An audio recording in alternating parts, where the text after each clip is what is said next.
Hey, DawgNation, my name is Brandon Adams, and this is DawgNation Daily, the daily podcast for Georgia Bulldogs fans, presented today by Kroger, and it feels like a long time since we've been in the studio, but we are back from New Orleans and the Sugar Bowl. I've got a lot more I want to say about the Sugar Bowl. We won't be able to do that today, though. We are heavy on UGA recruiting, including the weird drama with Zach Evans. We'll do our part to try to figure out what is going on with this.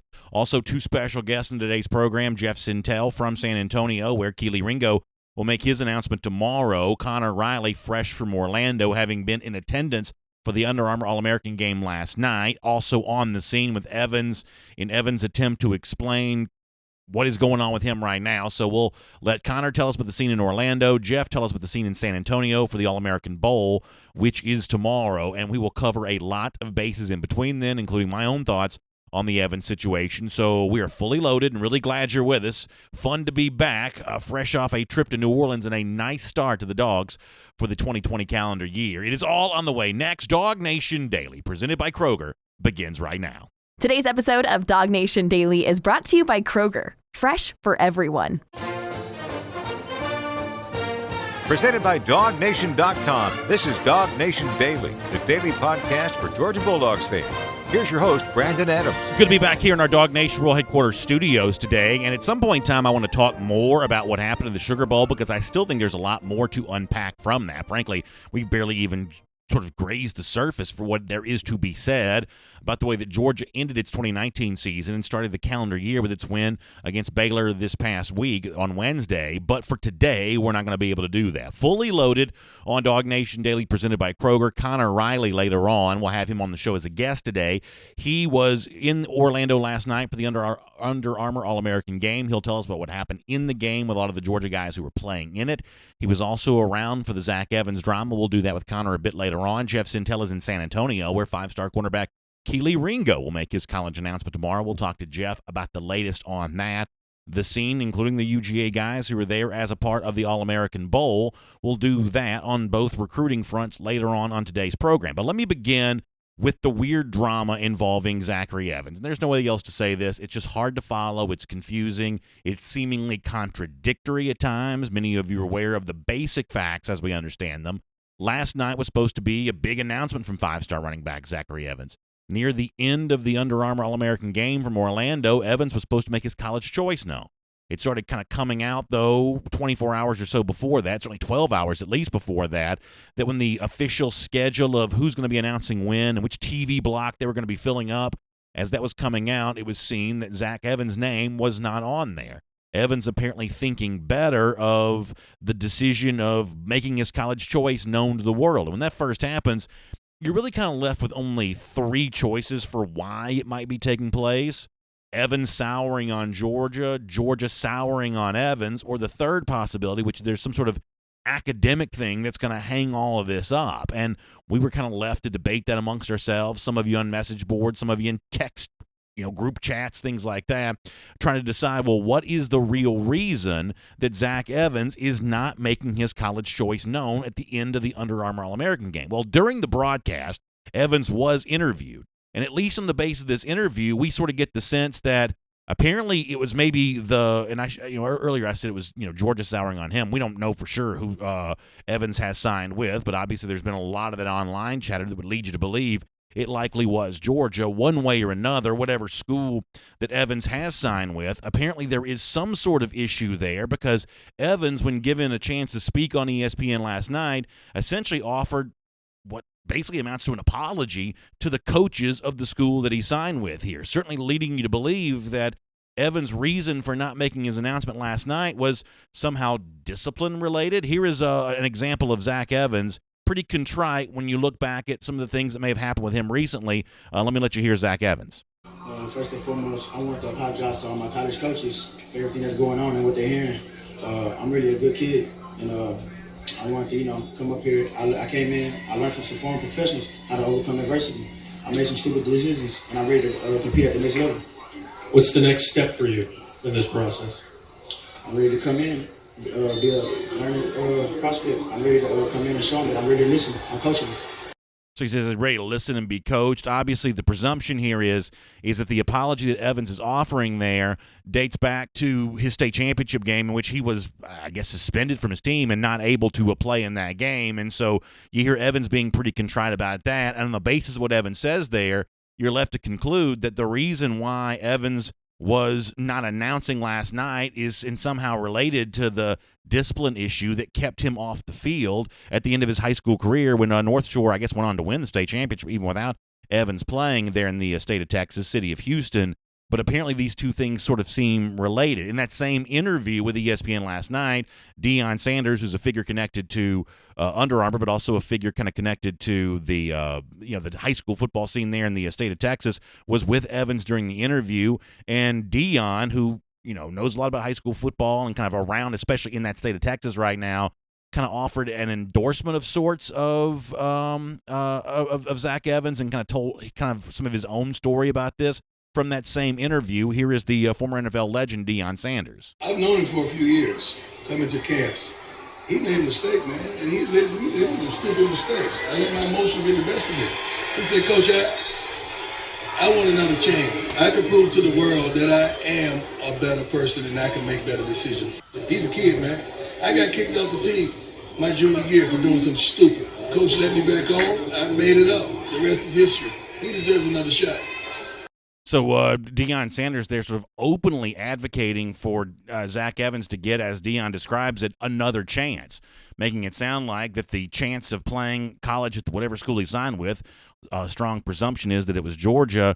Deion making it sound right there like that chance has been put on hold or maybe even taken away from him, at least on the basis of what we kind of know right now, and all you can do is kind of read into this and listen into this. That's Deion Sanders there. A little bit more from Zach Evans, and Deion also chimes in on this too, but the overall state of the situation right now. Once again, here's the interview from the ESPN2 broadcast last night of the Under Armour All-American game. It was stupid. It was an immature decision. I was being selfish to my teammates, and I'm ready to come in and show them that I'm ready.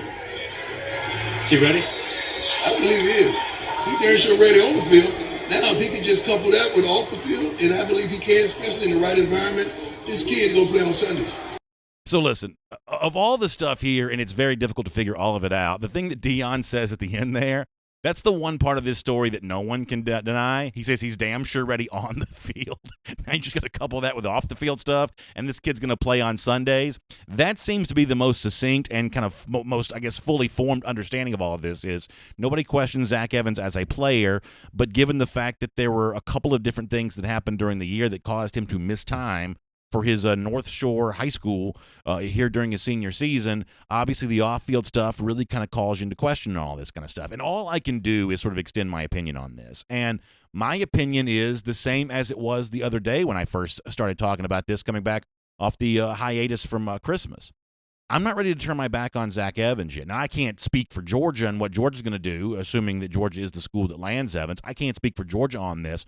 All I can say is if I was in Georgia's position, I'm not turning my back on Evans. And some of you are going to say, especially the more cynically minded, well, B.A., you're only saying that because he's a five-star running back.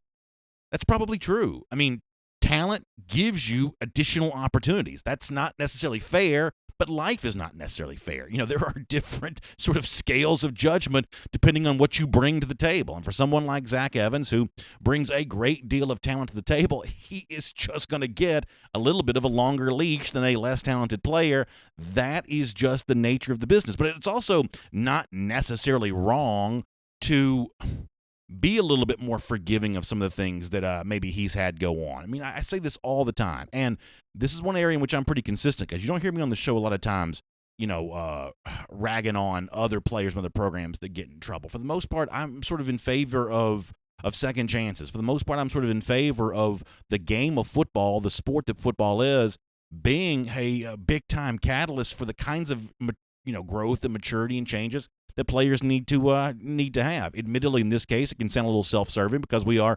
DawgNation Daily, the daily podcast for Georgia Bulldogs fans. Obviously, fans want to find a way to make room for Zach Evans at Georgia, so that comes across as self-serving. But you'd be hard-pressed to ever explain to me why Evans or any player like Evans, life is going to be better without football being in it. I mean, here's the thing you got to understand.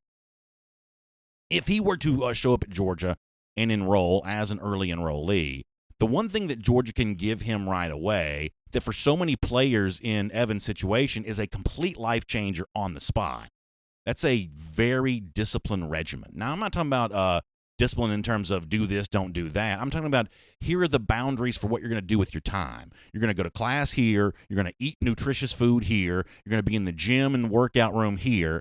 And sometimes that alone is all you need to make a big change. And I hate to be a philosophical blowhard here, but for those people who want to make like a better life change in 2020, one of the easiest ways to do that is just to sort of say, be more disciplined with your times. Just start waking up at the same time every morning and see how big of a change that makes. For high school football players going to college, a lot of that's very much the same way. That phase one of a year that Kirby Smart describes it, where it is about being in the weight room and it's about pushing yourself to see how strong you can get, how what kind of physical condition you can get into. For many young men who enter college for the first time, that becomes a fascinating experience to sort of pour and invest time into themselves and see how good they can get. We talk about competition all the time. In the early stages of a college career, and especially in the early portion of the calendar year, the competition is against yourself, pushing yourself beyond the limits of what you thought was possible. And could that alone be enough to give Zach Evans what he needs to start him down the process towards more maturity? I think there's a chance that's possibly the case. And yes, obviously, Georgia fans want to try to find a way to get a running back like this in the fold. We'll certainly grant you that, but we'll also say that we know beyond a shadow of a doubt that guys like Evans are better with football in their life. So we're not turning our back on Zach Evans yet. My advice to Georgia fans would be not to do the same thing, to sort of give yourself that possibility that Evans is still a member of this 2020 class. And by the way, one more brief thought on this. Hard not to read into what Georgia quarterback signee Carson Beck tweeted last night. The famous picture of the shush signs, for those of you listening podcast radio, involving Keely Ringo and involving Zach Evans and Darnell Washington and, of course, Beck himself. And Beck last night tweeted that picture again with the 2 check marks, essentially saying that Beck himself is in the fold, that Darnell Washington's now in the fold. More on him, by the way, coming up in a moment. Now just waiting for the other 2 names on that list. Ringo we'll hear about on Saturday, and we'll talk more to Jeff Sintel about him in just a moment from San Antonio. And possibly still room for Zach Evans there as well. I hope cooler heads prevail on both sides. I hope eventually that foursome that you see on that photo, for those of you watching on video, I'd love to see all 4 of those guys find their way at Georgia. And I do believe the presence of a college regimen, of the kind of discipline on your time and on your body that the college life requires, I think that could do wonders for a guy like Zach Evans. And if it doesn't work out, then it's not that easy to move. It's not that difficult to move on either. But on this show, we're not turning our back on Zach Evans yet. My advice to Georgia fans would be to act the same way. My name is Brandon Adams, and this is DawgNation Daily, the daily podcast for Georgia Bulldogs fans, presented today by Kroger. Good to have you with us live on video, 10 a.m., Facebook, YouTube, Twitter, Radio Noon, Athens Sports Radio 960 The Ref, and its podcast, wherever you find them. Brought to you today by our friends at Kroger, and it is so good to be back in our DawgNation World Headquarters studios, hanging out with our friends at Kroger again here today. And by the way, as we head towards the new year, great saving opportunities at Kroger. You can start saving today on digital deals. Download coupons. You can already start doing that and redeem those in-store this weekend. I'm talking about Kellogg's large cereal, just $1.49 with card and coupon. Maxwell House coffee. Boy, I needed some Maxwell House coffee this morning to get woken up after a long time in New Orleans. That's just $3.99 with card and coupon. Oscar Mayer fresh deli lunch meat, just $1.99 with card and coupon. It's a great way to kind of get rolling back to school. I know many of you going back on Monday, got kids going back on Monday, so this is a great way to save at the end of this holiday break here. Check out the Kroger close to you for a whole lot more on that. Before we get Jeff Sintel, let's go around the doghouse here for a moment, and let's talk about Darnell Washington. Big-time get for the Dogs in the class of 2020 last night, and I'm going to show you this a little bit. And you got to go check out Todd Hartley's feed. You can kind of see the full animation of all this. Pretty fun tie-in with the Las Vegas, which is Darnell Washington's hometown. When he announced Georgia last night, Hartley came out with a really good tweet on this and had the Georgia slot machine, and it kind of spins and it rolls jackpot and lands in the 3 Gs. So they've obviously had a really good time of enjoying the fact that Darnell Washington does come to UGA via Las Vegas. And last night was a big announcement when Washington. And you see another graphic there on your screen of Washington, who is signed, now sealed, and delivered to Georgia for its 2020 class. And Washington last night made that official on the Under Armour All-American game from Orlando. It's a great thing to be able to see. And obviously, we've all now, because it's been largely assumed that Washington was coming to Georgia, so we've kind of all had our turn of talking about what Washington might mean for UGA. But watching the Sugar Bowl this past week, I was kind of left with, I guess, a reminder of why Washington is potentially so important to Georgia. Go back and rewatch the beginning of that game, and it was pretty clear that Georgia, maybe it was on the basis of just the fact that it had limited personnel and, whatever the reason, but Georgia was trying to play a little faster, right? Trying to play a little bit more up-tempo. And one of the ways in which you ensure your ability to play up-tempo in a situation like this is by refraining from substituting, right? Keeping the same 11 guys in the field, and you can get to the line quicker and run the same play quicker. And as long as you're not substituting, the defense doesn't really have a chance to substitute quite as much there as well. So sometimes faster play is necessitated by keeping that same personnel in the field. But for college teams, a lot of times, it's sort of hard to do, the same group of guys too many times because different guys are good at different things. But with a guy like Washington, who is so big and so strong, the kind of guy that can add to your running game because of his size and ability to block, but also has the athleticism that he brings to the table. Lightning fast quickness for a guy that size. We've seen a lot of the highlights. A lot of that was put on display here in Orlando as well. For someone who brings a lot of that to the table, working with Todd Hartley and being developed, working with James Coley and the other Georgia coaches and being developed, what you really see is one of those guys that doesn't have to be substituted in and out of the game very much. One of those guys that, as he develops as a college player, that can be in on running plays, that can be in on passing plays, that has the size and the athleticism to kind of do either one. And that's really the coveted role in college football now. These guys that don't require being substituted out of games. It enables you to run a lot of different kind of formations with the same personnel because of the versatility of the personnel you have on the field. But it's potentially what Washington brings to the table. A very impressive young man and a nice get for Georgia this 2020 class. We knew that this week was going to be filled with big news one way or another, and obviously UGA fans had the hope that it would be good news. Well, Washington's edition last night, no matter what happens the rest of the weekend, Washington's edition last night is undoubtedly good news. Dogs needed a big-time tight end, and they got one. And that's the headline you need to know when it comes to Darnell Washington. This is DawgNation Daily, the daily podcast for Georgia Bulldogs fans, presented today by Kroger. Later on today's show, we are live in Orlando, or at least from a young man back from Orlando. We'll talk to Connor Riley about Washington and everything else that happened there in Central Florida last night with the Under Armour All-American game. But for now, I want to go to San Antonio. Jeff Sintel getting ready for Keely Ringo's announcement on Saturday, but obviously following the proceedings involving Georgia recruiting wherever it has kind of gone the last couple of days. So let's do him at the moment. It's Jeff Sintel as a part of DawgNation Daily presented by Kroger, and it's great to have you with us as well. And we'll get Jeff here coming up in just a moment. We'll also have more time for your comments on today's program here as well. We'll kind of cover all of those bases on the show and just try to keep up with everything that's going on. And as I said before, because they're so heavy with so much recruiting stuff, we won't have as much time for Sugar Bowl talk on today's show, but I do still want to do a bunch more on that. I feel like there's more that needs to be said about George Pickens. I feel like we need to let you hear some of the stuff that Pickens has said himself about his, from a national standpoint, breakout performance in the Sugar Bowl.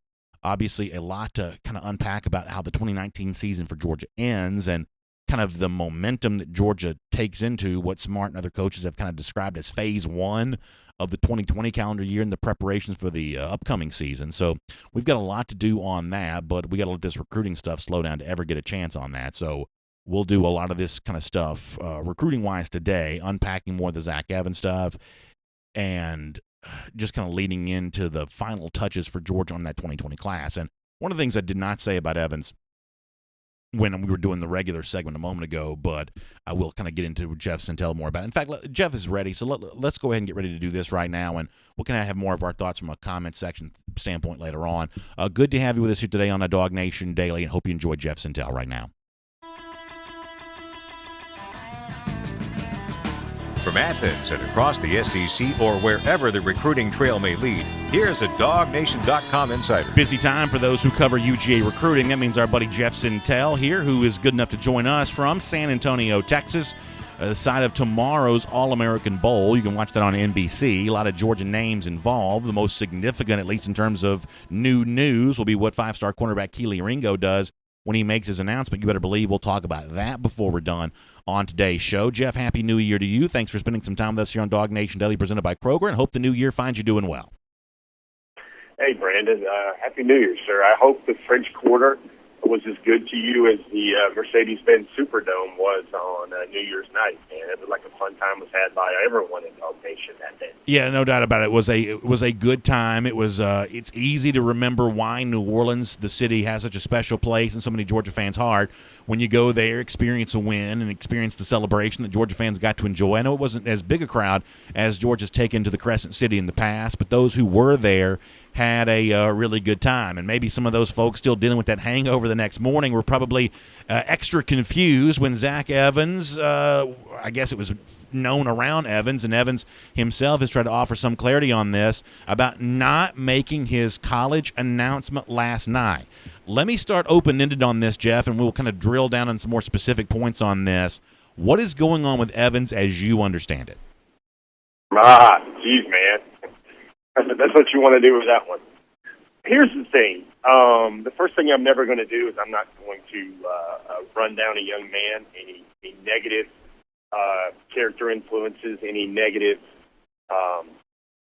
on the field, off the field influences. I'm just going to share the things that seem clear to me, and also not try and sound like the smartest guy in the room, because I think this is one of those things that letting it all play out really makes the most sense right here. So everybody starts wondering about Zach Evans, and they go, okay, he's talking to Georgia. That's the only school he's talking to Georgia. Does that mean he signed a letter of intent? Well, when we spoke to Zach Evans on December the 28th, he said he'd signed a letter of intent, and he said that he's very happy with his decision and he was going to enroll early. Now all those things are questionable. I don't know if everyone has full clarity about, did he sign an LOI? Did he sign a financial aid form? Where he's at right now. It was very peculiar when we all started hearing yesterday morning that Evans, who was slated to be the marquee guy in the broadcast, was no longer going to announce. And it was funny how they did it. I know everybody wonders about the Deion Sanders thing and how they had this televised humble yourself type apology. But really, it was, to me, just looking at it from a producer, television type standpoint, really all they did is move the time that they had slated in their broadcast for Dante Manning to the fourth quarter, that's when Zach Evans was supposed to make his decision. And then they left that, they had a hole into their show, and then they just moved the Zach Evans conversation with Deion Sanders into the middle of their broadcast. It is definitely peculiar, Brandon, but I think with this one, I was trying to tactfully say, maybe back in September, October, that nothing Zachary Evans does will surprise me. And nothing will happen the rest of this way that will surprise me. Nothing that has happened so far will surprise me. This is just going to be one of the most, everybody says the word roller coaster. I don't even think that's it. It's just really hard to get your arms around things. Because a guy like me in this trade, when everybody, okay, Zach Evans puts out, he signed. Zach Evans puts out a final three. Zach Evans says he is committing on national television at this time. When you those finally feel like, okay, there's some tent poles, there's some structure around this decision, and then it goes to the wayside. The comments that are on DawgNation.com right now, I would advise everybody to check those out if they haven't already, where it sounded like, in Zach Evans' words, there were things he couldn't talk about right now. There were things he couldn't say right now. There were things that changed over the last 12 hours, the night before he was set to go live. And then all those pro-Georgia comments at the end were also something that gets everybody thinking, well, if he did sign and he's talking to a team, the only team he could be talking to and throwing shout-outs to was Georgia. So I think all the possibilities are on the table here. It could be an enrollment in June, it could be enrollment in May, it could be an enrollment early. There's just question marks around everything, and this is just a recruiting from A to Z. It has been designed to have question marks throughout it. So I want to do two more things on Evans, and then I want to talk about the other big names, including Darnell Washington had a huge announcement last night. The first one is kind of more of a technical thing. So when Evans is on ESPN last night, he certainly makes it sound like his reason for not announcing was discipline-related because he spent so much time apologizing, and as you mentioned, Sanders spent so much time advocating on Evans' behalf. So if we assume that that's true, in addition to that, What's the sense about the academic situation here? If Georgia or the school that Evan signed with, we presume that he signed the letter of intent for just sake of conversation here, if that school said, okay, all is forgiven, we'll give you a second chance, is the sense there that Evans has the ACT score, has the academic credentials to be, as he was slated to be, an early enrollee who shows up on a college campus on Monday? What's the sense about the academic part of this? Yeah, I think Brandon, everybody's wondering there if Jack Evans has the potential to pull a Monty Rice, which means just show up on campus without any fanfare. And maybe that's a way where he comes into college very humble. He doesn't have the crowning glory moment during the Under Armour All-American game that others did. There's the thinking there, because it's been a documented story that he was late to one of his semifinal games in the Texas high school state playoffs because he was taking the ACT. You don't have to be a CSI DawgNation recruiting scientist to figure out that obviously there was a pretty big need to take that ACT at that time in the middle of the football playoffs. And here in Texas high school football is certainly a big deal. There's several Hollywood blockbuster movies that have documented that. But Brandon, there's just so many things. Like you have sources on this, and they're close to this situation, and even they say, I don't know. They say, I don't know why Zach did that. I don't know why Zach is doing this now. It seems like a standard answer for those folks that are close to Evans and around this is they say, I don't know. And really, that's people being honest. I mean, like I say on this program a couple times, you can sound like you're the smart guy in the room and you can kind of fake it. But I think folks will remember that when you simply say, I don't know, and who knows what's going to happen here, I think that is someone trying to give you the very best answer they possibly can. No, I think that's absolutely fair. Let me give you my opinion on all this, and I'll let you respond to my opinion, then we'll move on and talk about some other of the big names who are out there right now.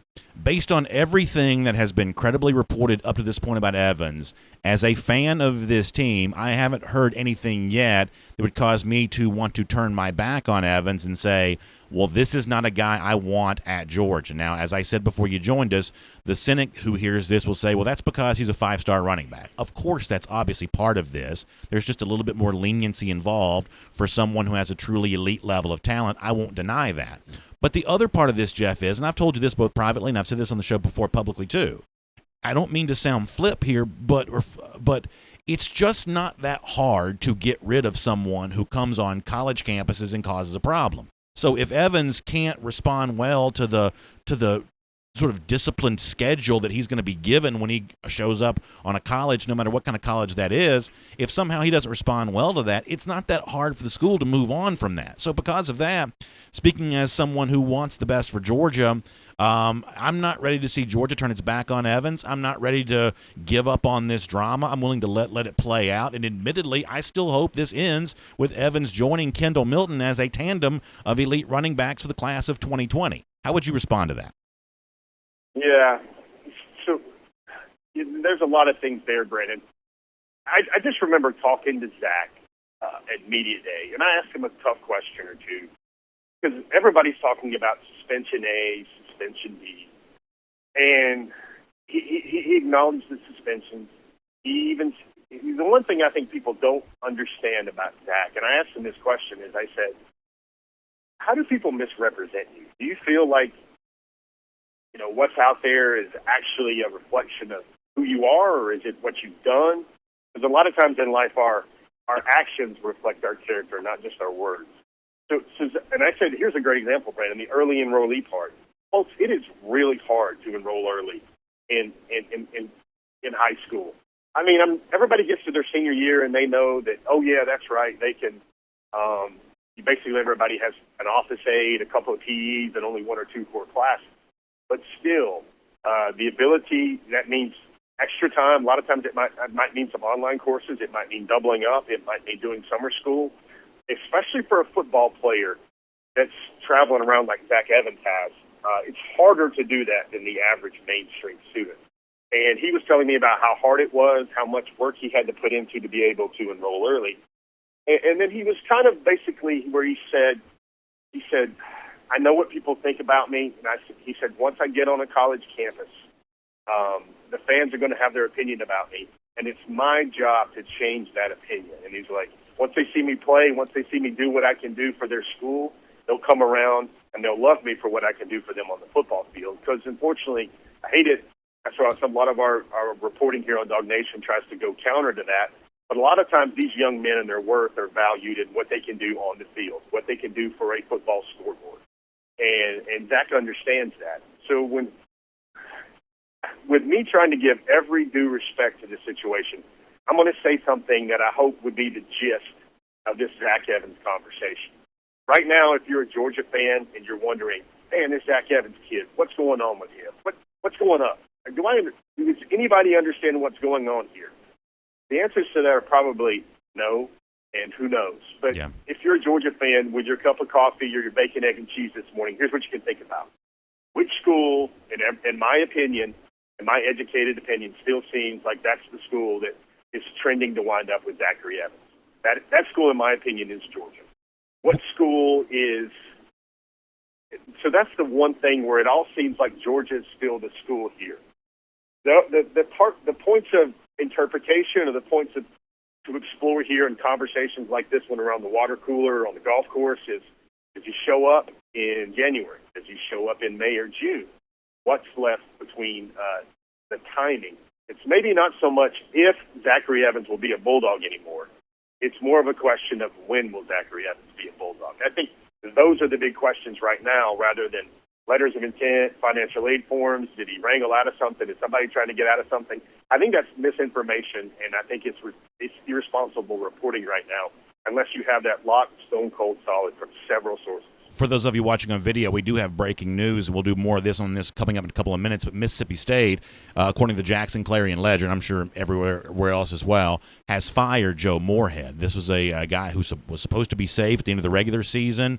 And after a couple of weird instances involving that program the last couple of days, Moorhead's status had been called into question, and now the Bulldogs have moved on from Moorhead. That's happening live for those watching on video right now. We'll do more on this coming up in a moment. Jeff, let me do some recruiting stuff. Obviously, we spent a lot of time on Evans. I want to be respectful of your time, so I'll try to do the rest of this as quickly as I can. Let me start with Darnell Washington. By now, we've talked about Washington a lot. So let me kind of sum all of this up this way. Here's what I perceive Washington's value to Georgia to be.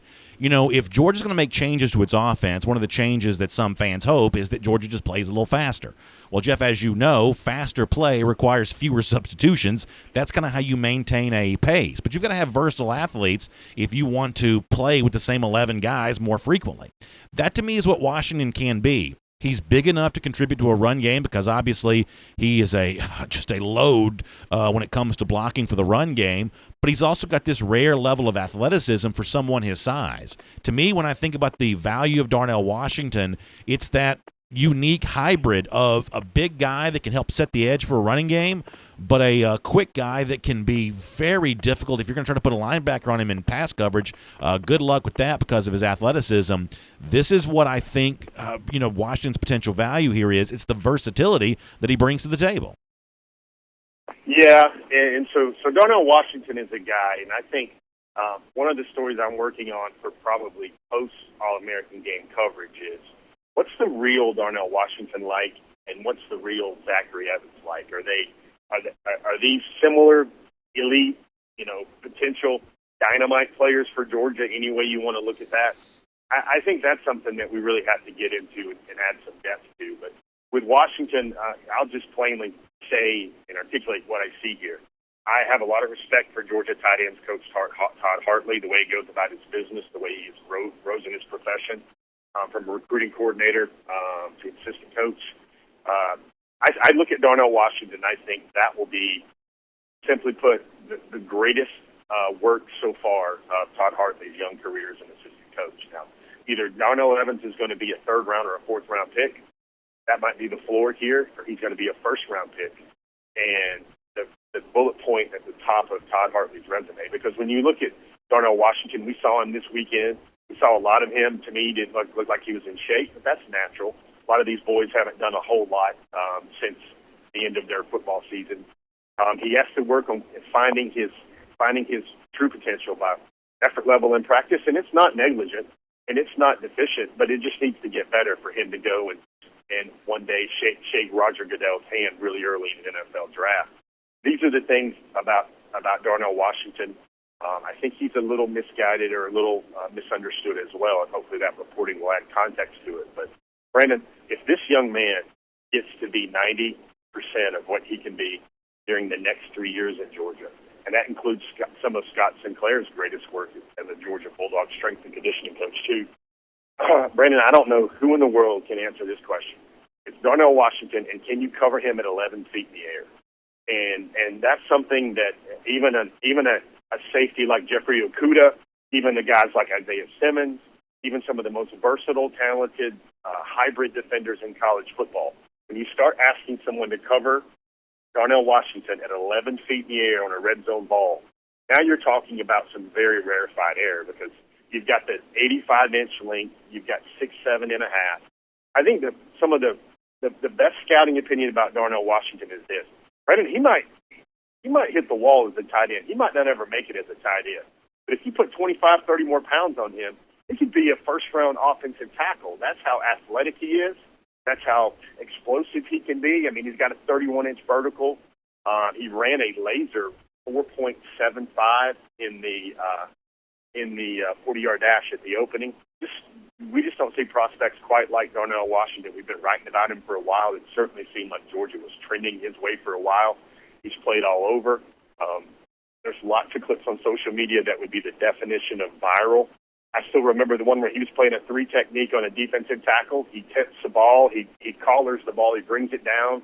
There are 2 or 3 offensive linemen hanging on him trying to bring it down, and he has the wherewithal to just flip the ball out to his left flank and to one of his defensive teammates, and they go and score for a touchdown. I mean, that's a remarkable football play. I still think of that every time I see Darnell Washington, and when you see him run down the field, Brandon, how he can extend and go get a ball. Right now, he's lumbering. Like he didn't even start the Under Armour All-American game on last night, and I think that was because of 3-star tight end going to Iowa. I saw him in practice. Elijah Yelverton practiced at game speed the whole time. That's the way Darnell Washington's going to have to practice when he gets to the University of Georgia. And the potential there, he now becomes the highest rated player in Georgia's class, signing class right now. Takes him to number 3 overall in the country.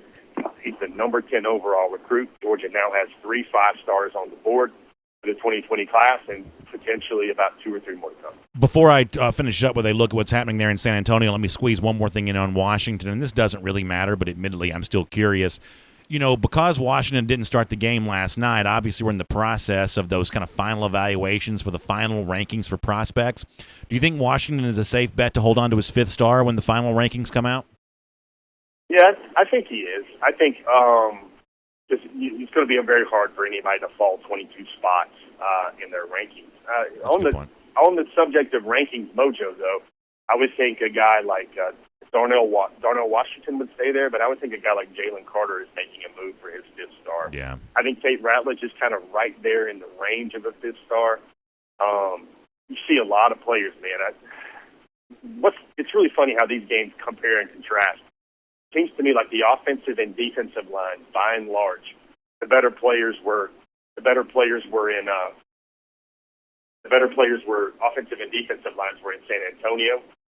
When you have the game in Orlando, it seems like hold on, one more second. I have someone knocking at my door. In San Antonio, the better offensive and defensive lines are going to be they're here. The better offensive and defensive lines are in Under Armour All-American game. That's where all the defensive and offensive linemen are. With the rest of the players, the quarterbacks, the really great quarterbacks, Brandon, are here in San Antonio for the All-American Bowl. So you start looking at a lot of these players and who's here, who's not here. It sounds funny, Brandon. You look around the field here in San Antonio, and there's Noah Sewell again. Remember that guy? Yeah. And Keely Ringo's over playing cornerback. He's the 5-star cornerback for the West team. Georgia still has Tate Ratledge, Jalen Kimber, and that are here as commitments/signees in the 2020 class. Ringo is obviously the very big target. Alex Huntley is a name, Brandon. I spoke to him this week in San Antonio, the defensive lineman out of South Carolina. Remember that Jordan Burch story? Didn't sign? Well, the same thing applies to him. Alex Huntley did not sign during the early period because that's a Hammond school type thing. And Huntley tells me that Georgia finished number 2 in the summer when he chose South Carolina. Big reason he chose the Gamecocks was his long relationship with Will Muschamp. But he's going to give Georgia an official that sounds almost certain out of his mind right now. And really, the only official he has left in his mind right now as a contending school would be Georgia. So it'll be very interesting. It sounds like Georgia's going to have a chance in the BPA-type category there for Alex Huntley. And I asked Huntley, matter-of-factly, I said, do you feel if you wanted to go to Georgia that you have a scholarship offer waiting for you? And he articulated heard from Trey Scott that if he wants to come to Georgia, there would be room for him in the class of 2020. McKinley Jackson's the other one. That's the big-time defensive tackle out of Mississippi. A lot of folks want, even the DawgNation Forum, I love our forum members, but they get a little bit too pie in the sky sometimes where they think Kirby Smart can just pull in anybody and the staff can pull in anybody. I would still say the most responsible thing to say there as a recruiting analyst is let's get the big boy Jackson on campus first. Let him take an official visit. Let him rekindle that connection there with Matt Luke, who was the head coach at Ole Miss for a time. And I think that's where things will start because Georgia right now is playing catch-up with LSU and Alabama and other schools when it comes to McKinley Jackson. Those are good notes. Let me finish up with this, Jeff. Just kind of an overview of what you've seen so far in San Antonio. Obviously, eyes on Keely Ringo's announcement tomorrow. Any reason to think that's somehow going to be different than what we've anticipated it being now for quite some time? Just the scene there in Texas for the All-American Bowl, which takes place tomorrow afternoon. Well, let me share this, and this is something I think needs to be said. Is I wonder about the future of these events because how it intersects now with the early signing period, with guys already signed with schools, and some schools that still some prospects that still go left unsigned. It kind of becomes those are kind of the free agents on the hot stove league, so to speak, in baseball or whatever you want to say. But with all this, Brandon, there is an undercurrent of worry and concern. Over the last 2 or 3 years, Brandon, they've scaled back a lot of these events. Nobody tackles to the ground. Nobody really does anything more than study. The one-on-ones you see in this camp are continually declining, where these are more like just fun camps for these players to go hang out, be in a city, go to some restaurants, just kind of have big camaraderie festivals for a lot of these young men. But Brendan, this was my first day here. I believe it was January the 1st, and I think within 90 seconds of one another, you see Eric Gilbert go down with a shoulder injury.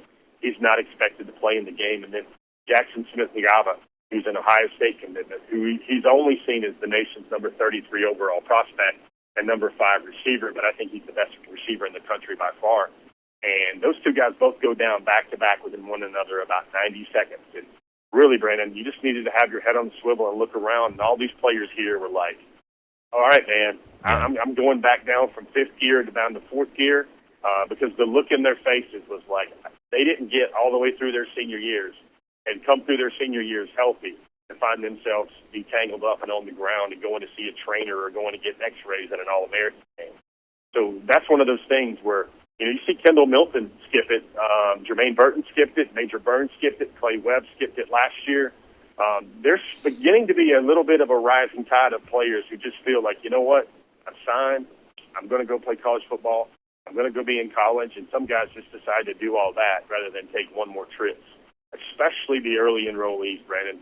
A little bitty soapbox moment here I'd like just folks to think about this morning is with the early signees, man, I don't know if the best thing future-wise for the NCAA is to not just make that early signing period for the early enrollees only, because then that makes a lot more sense there with the theory and everybody getting things done.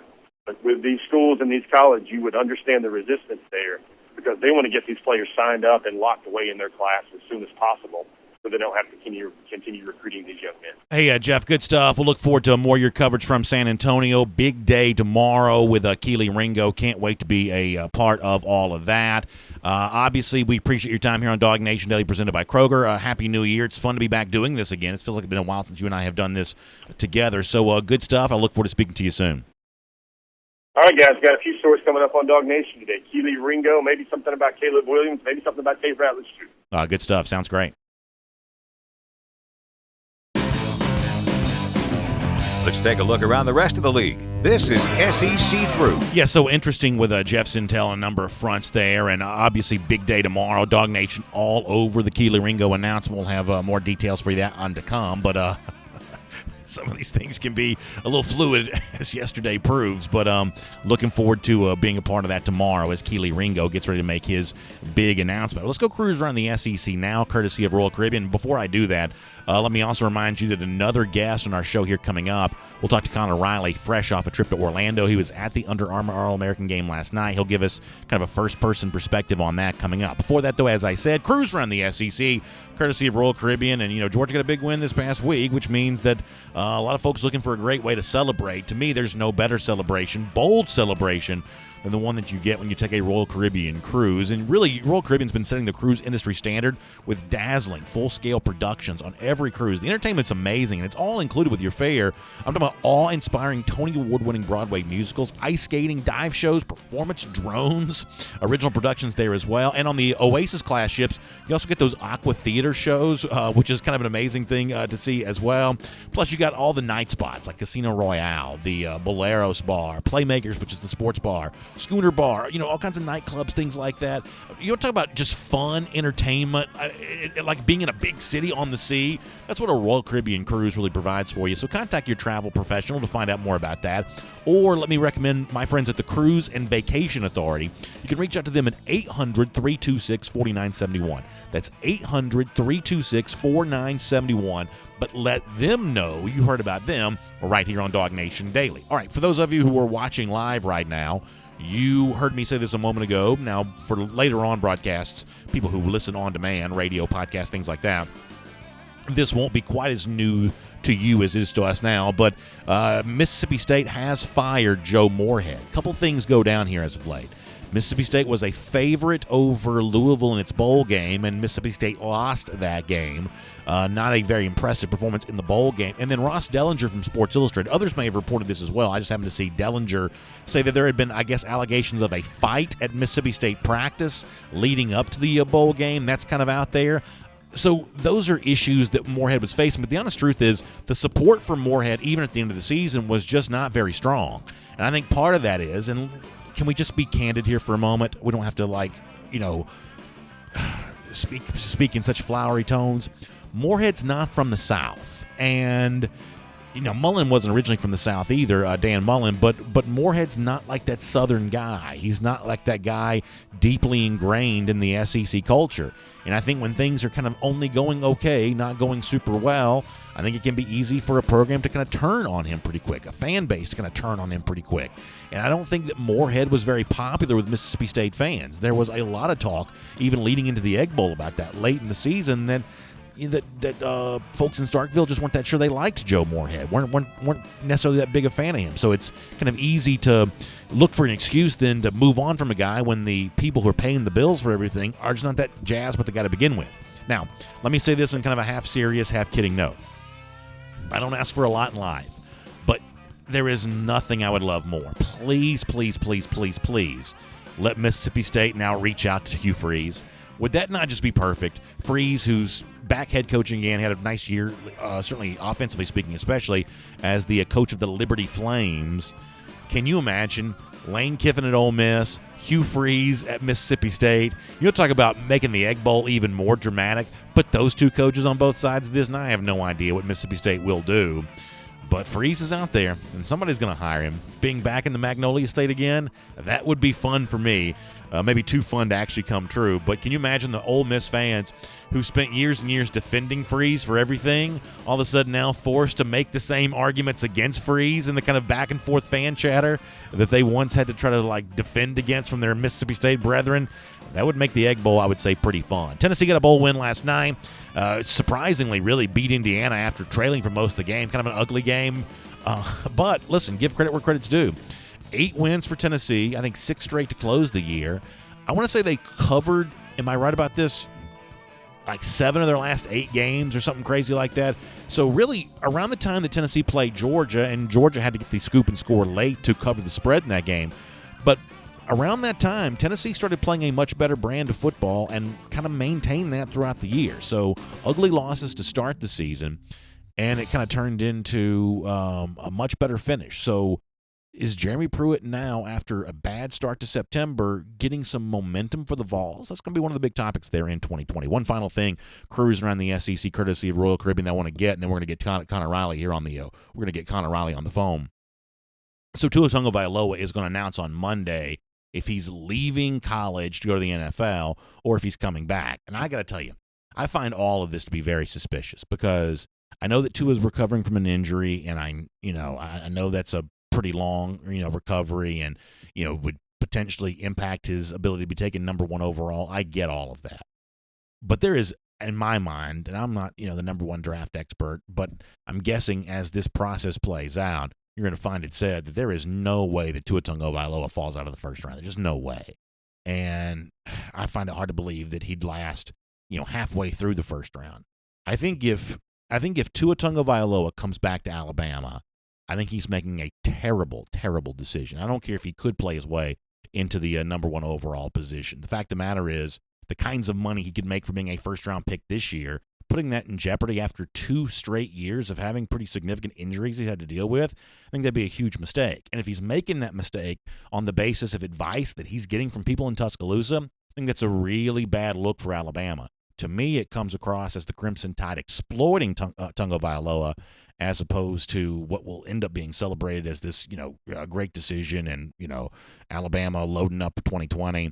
They'll be doing it on the back of Tagovailoa, if so, and I think that's a bad look for the Crimson Tide. I think that Nick Saban ought to know better than to tell Tagovailoa to come back to Alabama when he can be a first-round pick this year, even dealing with the injury. But we'll have more time to talk about that based on what actually does go down on Monday. That's Cruise around the SEC, courtesy of Royal Caribbean. And here on DawgNation Daily, presented by Kroger, our buddy Connor Riley was in Orlando, saw the game last night, was a part of all the practices, and also the best anyone can was following on the Zach Evans drama there in Central Florida yesterday. So he joins us here on our program. First of all, Connor, thanks for spending some time with us. I know you've had a lot of travel and a lot of work, so we appreciate you squeezing us in on what is a busy day for you, and hope you're doing well. Of course. Thanks for having me on, B.A. So let me start with the Evans stuff, and then we'll get to the game itself, because I actually think there was pretty nice performances from some Georgia guys who were in the game.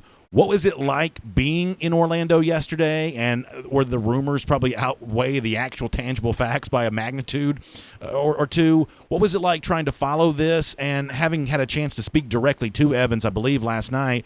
What do you make of just kind of where things stand with him at the moment? I mean, the whole thing is just bizarre. I don't think I've ever seen a high school athlete publicly apologize on national television to his future coaches. Jeff and I have been chatting about this and whatnot. When we talked to him on Saturday the 28th, he said he had signed and he had sent in a letter of intent. And then talking to him last night, he sort of said that wasn't the case. So with Evans, you don't really know what to believe at this point. And, he did say he's talking to one school.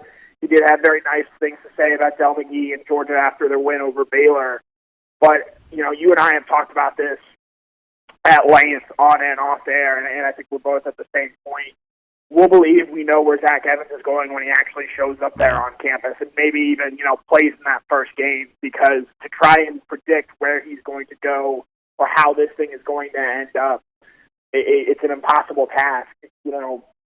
I'm sitting there watching it, and, it all just seemed too easy that it was going to be this neat, this clean, that he was going to announce in the fourth quarter, and everyone is expecting it to be Georgia. It was just, given that all the other ways that the recruitment has already played out, it would have been too clean and too easy for him to just do that. So, we're going to continue following this, but to say you have any idea of where this is going to end, when it's going to end, and how it's going to end, you're just lying. So there's a certain faction of fan, and you get the sense of this from following social media, who's like, this is almost getting to be too much for me. I might sort of be out on this. This is just getting too hard to follow or too frustrating, just given what is, as you said before, directly contradictory information, sometimes coming from the principal himself about where all of this is going. So let me kind of try to spin this way. You also spent some time with Kendall Milton around the time that Milton announced his college decision, and I hear from a lot of Georgia fans, why can't Evans be more like Milton? Great senior year, handled his recruitment the right way, family seemingly totally dialed in on Georgia. That's sort of like the perfect embodiment of what a Georgia fan wants a recruitment to be like, where the family just kind of falls in love with the school and everything is like this march towards eligibility for the 2020 season. And I certainly get that. I mean, obviously that's kind of a storybook recruiting story. We kind of understand all of that. However, when you were in California with Milton did talk a lot about Evans. So my question for you is this. The fact that Milton and his family seemingly vouch for Evans, does that make you think that Georgia fans ought to be willing to be a little bit more patient with Evans as he goes through what is admittedly a quite different process? I mean, I don't know about that. The one thing I kind of think on with regard to Evans is, so let's say he's the number 6 ranked running back in the country instead of the number 1 ranked running back. There's all this attention and sort of drama surrounding it. I don't know that. But like you said, Milton has said that Evans has been a priority for a long time. And speaking with him, his last visit to Georgia was that end of July barbecue, and talking with him this week, he did sort of indicate that visit did carry a lot of weight with him.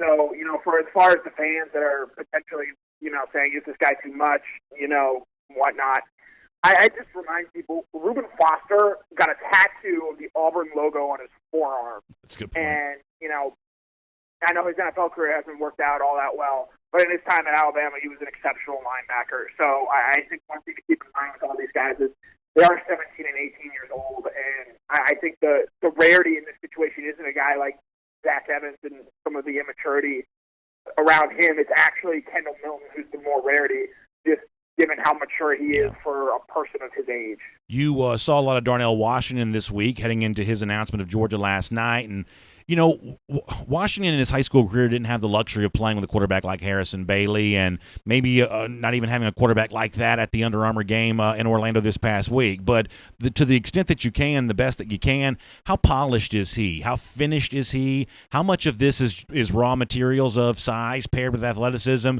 and how much of this is a truly, I guess, game-ready tight end at the next level at this point in time based on what you saw with your own eyes? Well, I think Jeff touched on this earlier. Washington was not in great shape this week, which, again, as Jeff said, is understandable. He probably hasn't played a game or practiced, for this in a month, and you can kind of tell that he was a little bit winded. Having seen Theo Johnson and having seen Ari Gilbert, I would put both of those guys ahead of him as pass catchers and the sort of fluidity with which they move. But the thing that impresses me the most about Washington is you saw him last night a couple of times where they would line him up and sort of move him and roll the quarterback out and have Washington be as a blocker. And he's just demolishing guys to the next level. Right now, I don't want people to jump too far with this, but he reminds me a little bit of a late-stage Gronk in that. And this is just based off what I saw him last weekend. I'm sure once he gets to Georgia, sort of, gets in better conditioning and is in a college strength program, he might be able to move and be a little bit, quicker in and out of his routes. It reminds me a little bit of an old Rob Gronkowski in that, it's not the prettiest guy to watch move, but he's just so big and he's so physical that it's really just hard for you to cover him. There was a time this week where, he was high-pointing balls in the back of the end zone, and they had, unfortunately, a 5'9" corner matched up on him. And when they both left in the air, the corner came up to about Washington's weight. Wow. And he's just so massive, and he is, I don't know if he's going to be, that guy that catches, 50 to 60 passes over the course of the season in that sense.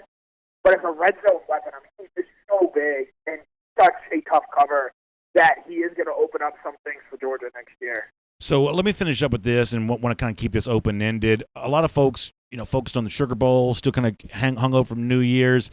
Maybe didn't get to follow the game as closely last night. I know there was the weird thing where it seemed like Warren Brinson was hurt, but then kind of fine after that. I know Jalen Carter's gotten rave reviews. MJ Sherman gotten rave reviews. Would you mind just kind of emptying your notebook here for a moment about what you saw from the game? You were in attendance, what you saw this week, just kind of your overall prevailing thoughts of having spent a good bit of time now in Orlando. Yeah, Jalen Carter was, after last night and what he did during camp this week, far and away the best Georgia player there. He's a little bit, Bryson Jones was number 2 for me. Carter is just so physically impressive at this stage in his career. And the thing that I loved about him, it's easy for these are exhibitions. he was playing hard at every snap. And at one point, they moved Jones down to guard, and Carter lined up on him, and Jones just could not handle him. Carter is going to be a problem at the SEC level, and it would not surprise me if that was sooner rather than later.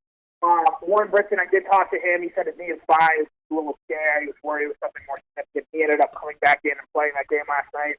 Talked to Mikhail Sherman afterwards. He was really, really happy with his the game, and I think he should be. Watching him a little bit earlier in the week, he still got a very big knee brace, and it was clear. I don't know if the knee brace was hitting him, but the knee brace was bothering him. I thought he was really, really good last night, especially playing as an all-ball linebacker. He made some comments afterwards that sort of said he felt he validated the idea that he could play back there, and seeing him move in the ways that he thinks he can do, it's really enticing to imagine him as an inside linebacker, kind of with that Quay Walker type mold, just given his size. 2 other points, this is more spanning it forward now. One, Caleb Williams is a dude.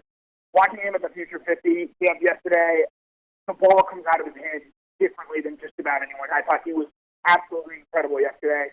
And, Jeff and I had a long conversation with him. His recruitment is perhaps a little more open than some people thought. A lot of people thought LSU was the leader and the favorite there. Caleb sort of dispelled that notion a little bit. That is a guy who, in my estimation, is quarterback number 1 for Georgia in this class. And Williams, obviously this happened before Brock Vandegrift, who's from Oklahoma.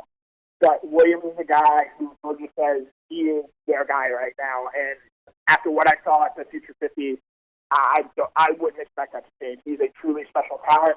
And to close everything, the month of January is going to be very, very important for Matt Luke. One, Broderick Jones is taking his official visit January 24th to Athens.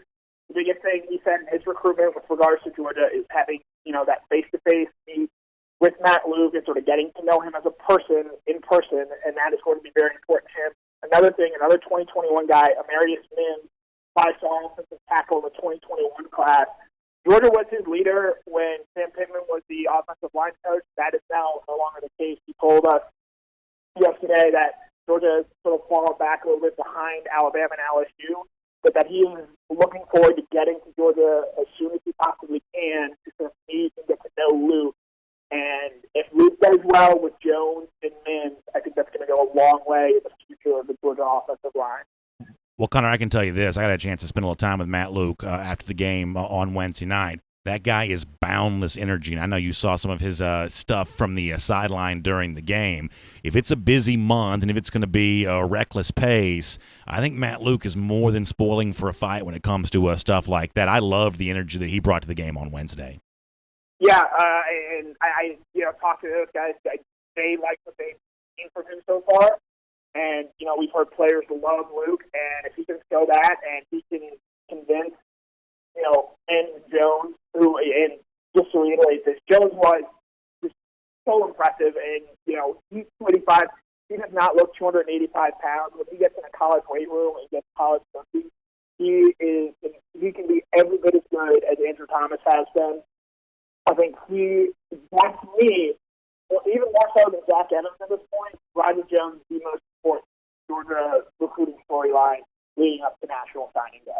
That is great to hear. Connor, great stuff. Good to have you back here in the state of Georgia again. Look forward to reading more from you at DawgNation.com. And, of course, I'm sure we'll bump into each other here on these studios again pretty soon there as well. Thanks for your time.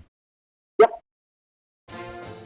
Yeah, really good stuff. Connor, great job covering it and a good evaluation of those players there. And I said before, we had a short interview with Luke that you heard and saw on DawgNation Daily going back to yesterday's program. Spent a little bit more time with him on the field after that. And, yeah, listen, this is a guy who's ready to go, man. He's having a good time. And I think part of that is, you don't have the responsibility of being a head coach anymore, so you just kind of relax and just be around players and be around the game. And some guys really respond well to that. Matt Luke seems to be doing that right now.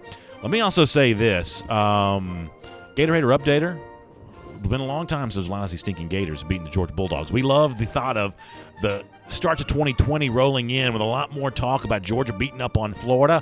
1,161 days. That's how long it's been since those lousy stinking Gators have beaten the Georgia Bulldogs. That is good news. Good day for us here on DawgNation Daily presented by Kroger. We'll be here with you tomorrow as well for Keely Ringo stuff and back again on Monday. We'll talk to you then, everybody. and on video. Boy, it's been a while. So we've kind of done this in a traditional vibe, and we'll do that. Got to go here pretty quick, though, so I don't have a ton of time on those comments, but we'll kind of roll through and do as many as we can. R.S. Andrews cool down. It was cold when I got back to Georgia yesterday. I'm talking shockingly cold, to be honest with you. And for many of you, that means you want that heating system to be working the way that it's supposed to. With a $99 mega furnace safety check from our friends at R.S. Andrews, can certainly give you the peace of mind that it will do just that. You can find them online, rsandrews.com. By the way, our buddy Dari is going to be with us on the edition of the cool down here coming up pretty soon. Let's get some comments. Facebook, YouTube, and then we'll kind of roll off the air here. Let's sort of do like 10 good minutes. Then after that, I got to go. Reginald Johnson on the subject of Luke from Ole Miss. Yeah, that's where he was before he came to Georgia. It's kind of funny. Dog walk on Wednesday. He kind of shows up with that sort of red and blue suit that he obviously would have worn for Rebel walks there for Ole Miss. So kind of funny to see that. Nick Lurch says, how much of a bonus did Kirby Smart get for the Sugar Bowl? That's a good question. I'm not quite sure about that. It's a good question. Charles Geiser says, does Luke go to Mississippi State? Now, I don't think that Luke is probably hireable as a head coach right now. I think he's probably got some rehabilitation that needs to be done. I don't think you take a position coach job if you thought you were still a candidate for head coaches. So he's going to try to work his way back up the ranks again before he does that, I'm guessing. What else is going on here on Facebook? Love his passion. Amos Williams says, yeah, I think he's a very energetic guy. And I think that's going to work out well for Georgia. Chris Horton says, don't think they'll have Luke long. He's a good coach, will be a head coach again. So obviously, Georgia kind of only goes, it's kind of funny. Georgia's pursuit of coaches is very much like its pursuit of players. For the most part, Georgia only goes after players who are hopeful to be in the NFL in 3 years, not 4, but 3. And Georgia, for the most part, only goes after assistant coaches who are hopeful to also be head coaches, whether it be for the first time or a head coach again. So, yeah, Georgia kind of only goes after the upwardly mobile types, and that's one of the reasons why the program's had the success that it's enjoyed. I think for Luke, he's probably more than a year away from something like that, and he may have to kind of follow a path to kind of get back there again. Obviously, recruiting success, much the same way that Pittman got on Arkansas's radar because of the recruiting success he enjoyed. If Luke is here to rehabilitate his image so he can get that bigger, better job on down the line, then how he performs as a recruiter would be a sort of a way to do that. So, yeah, Georgia just sort of has to take advantage of these guys while they have them because they're all looking for that next job.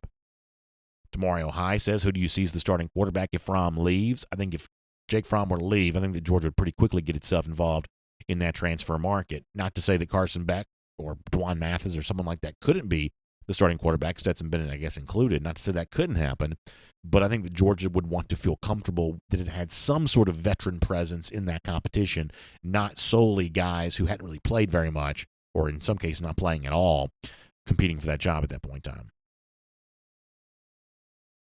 Ray Johnson says he saw Luke wearing a headset during the game. So he has one of those like associate coach titles or whatever, but that's just for salary purposes, I think.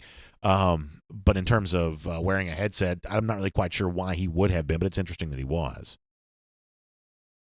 Stephen Wainwright says, what's your opinion on Fromm? Does he stay or does he go? I would say it's slightly more likely that he stays, but I think there is a significant chance, and by significant I mean more than like a 5 or 10% chance. I think that there's a sizable chance that Fromm is strongly considering leaving to go to the NFL, and yet I think the likelier odds are that he stays. So if I was a betting person forced to make a bet, I would make the bet that he stays. However, some people will come in the comment section from time to time and say it's 100% certain that he's staying. I'm not 100% certain on it. I'm just more than 50% certain on it, if that makes sense.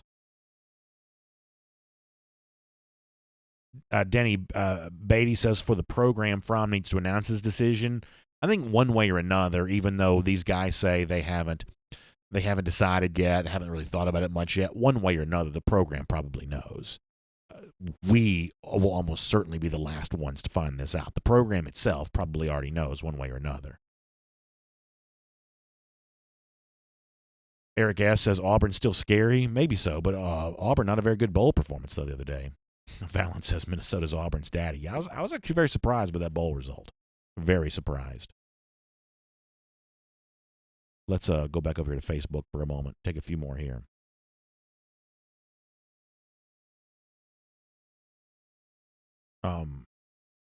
So I think that Phil Rogers and Nick Vernon asked about the deadline. I think it's a couple weeks. I think you've still got a couple of weeks before the deadline.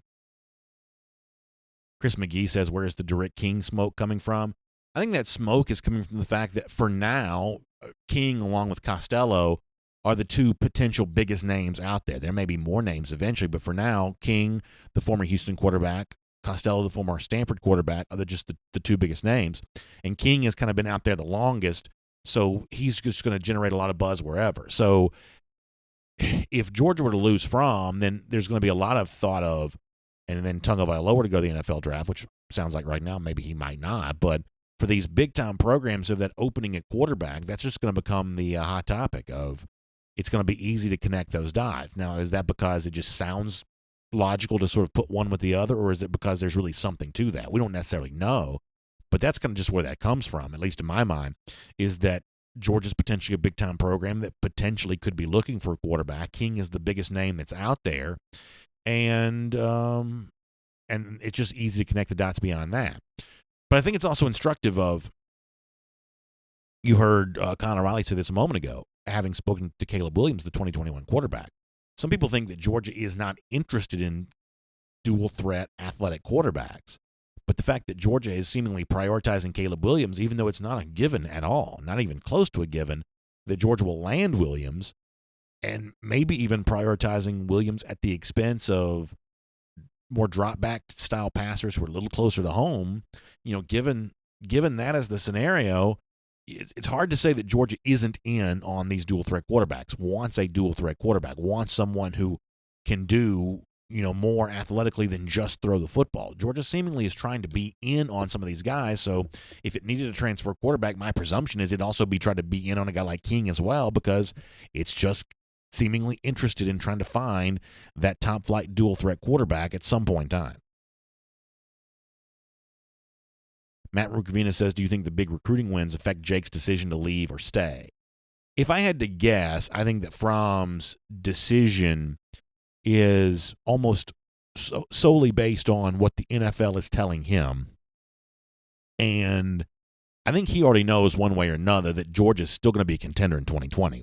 The specific names that make that possible, whatever else, I think that he's probably already got a reasonable level of confidence that Georgia's going to have a strong team in 2020, and it's a nice spot to be in for his senior season if the NFL's not quite ready for him or if he's not quite ready for the NFL. So I think the recruiting wins only kind of validate what Fromm already assumed, which was that Georgia was still going to be a contending team.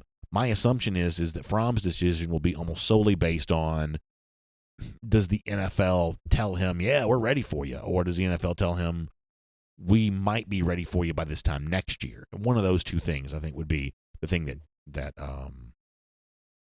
probably pushes that decision more than anything else.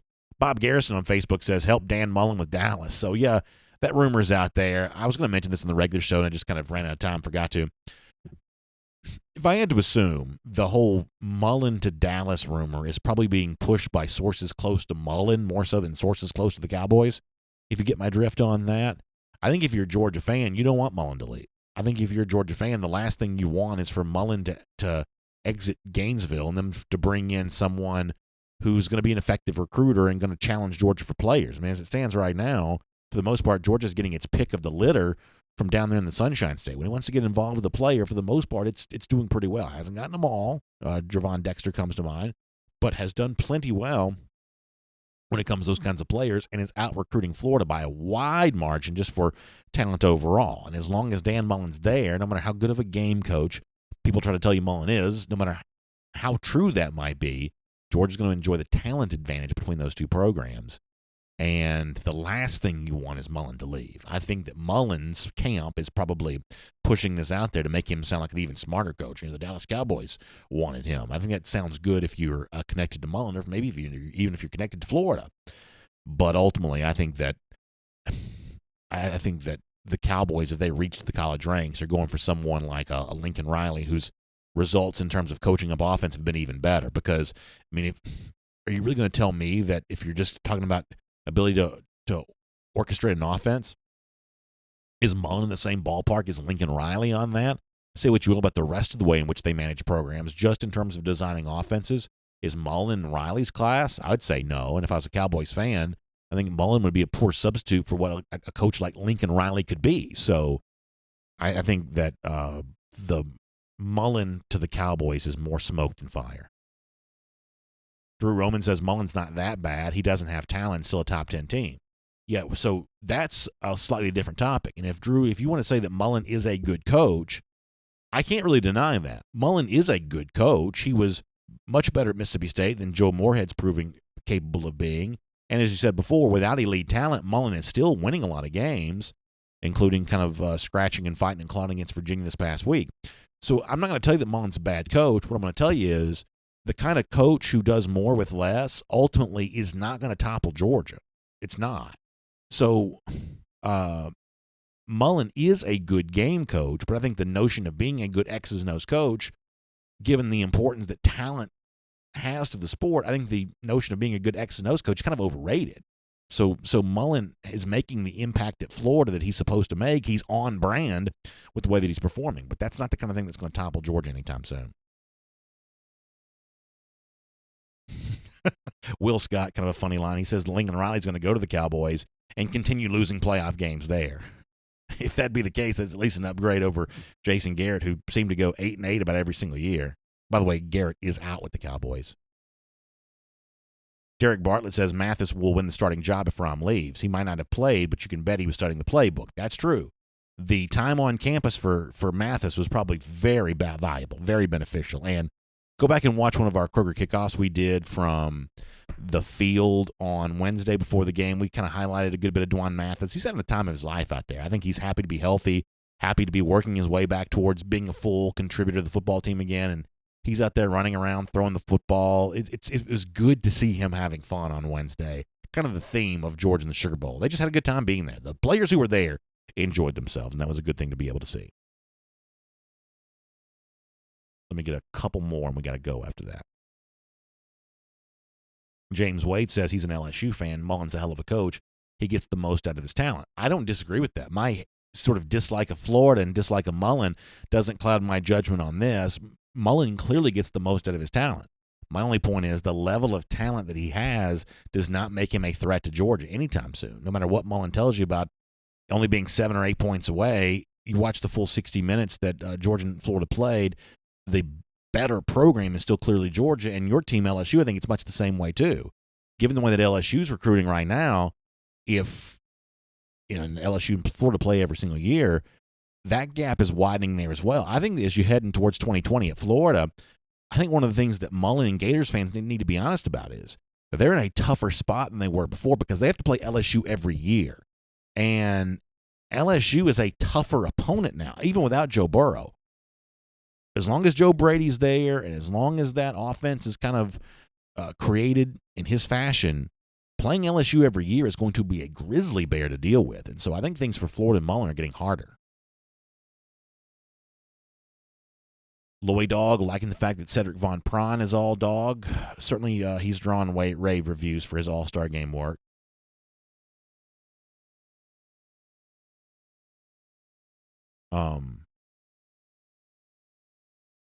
Groon D on YouTube says he thinks that Mullen could do better with UGA's talent than Kirby's able to do. I don't know if that's true or not, but it doesn't work that way. Acquiring the talent is like 75% of the job.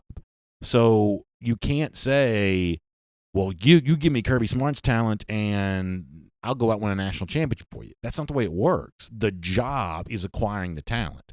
And then developing the talent is the next thing that comes. But the slice of the pie in terms of a coach's responsibility on the development side as opposed to the acquisition side, there's way more importance in the sport on the ability to acquire talent. The reason why is because there's so little of it to go around. Developing talent is someone that everyone is asked to do. Acquiring talent is the kind of thing that only a few programs are lucky enough to get to do. So what would Mullen do with the kind of talent that Kirby Smart has amassed? We'll never know because Mullen, to this point in time in his college career, hasn't been capable of amassing that talent, even at a program like Florida, which would seemingly not take a backseat to anyone in terms of prestige for a program.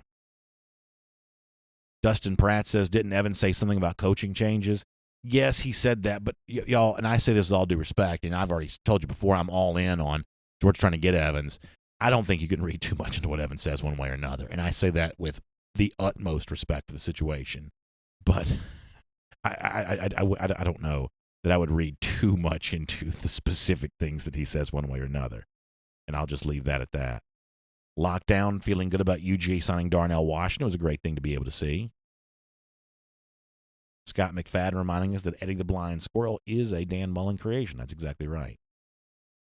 Jack Leard says, what does LSU look like post-Joe Burrow? Unfortunately, I think they're going to be very much in play for whatever top transfer quarterbacks out there.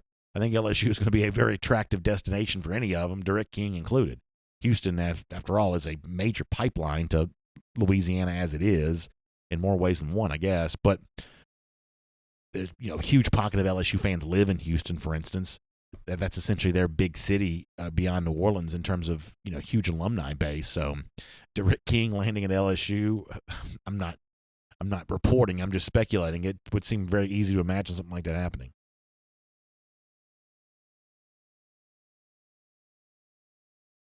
Let me go back over here to Facebook. Then we've got to go.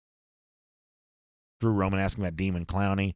At this point in time, it looks like if Georgia adds another defensive name, based on what Jeff was saying, like an Alex Huntley, a South Carolina commit, slated to be a signee in February, it sounds like at this point in time it's Huntley who would be the more likely name there, more so than anybody else. It certainly sounds like Georgia's pursuit of Jordan Burge is not going to pay dividends, which is fine. You still try, right? You don't give up. You keep trying, and sometimes it just doesn't work out that way.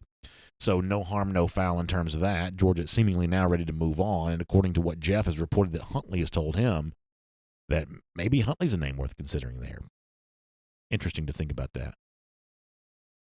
Josh Forksey says Saban convincing his good to see Josh in the comment section, by the way, convincing his juniors to come back for one last run. Maybe that'd be the case. I mean, certainly it would be logical to say that. However, I want to be careful how I say this.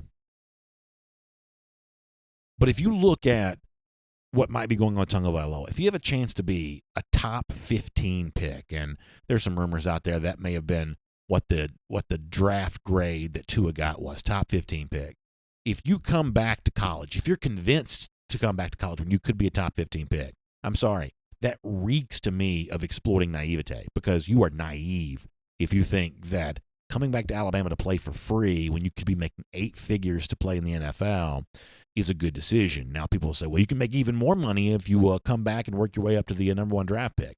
What you stand to risk, given the fact you've been injured the last 2 years, in that case is far too much based on what you would gain. Only a portion of the overall money you'd make by leaving this year. To me, it reeks of exploitation if Tagovailoa is convinced to come back to Alabama. It's a bad look for Saban, and it would be a fitting end to Saban's career, a very selfish move, I believe. But I'm sure Alabama fans feel differently.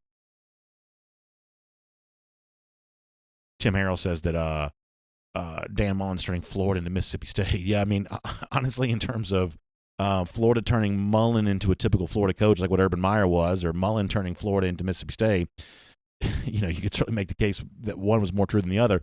However, the one thing I will give Mullen some credit for, and I said this a couple times, after the Florida game, with the Georgia-Florida game, some people might would have expected that Florida would have packed it in at that point in time, just given that they had very little to play for. We're going to win the SEC East, and Florida went out and handled its business. So the one thing they are clearly doing is beating the bad teams, the lesser teams.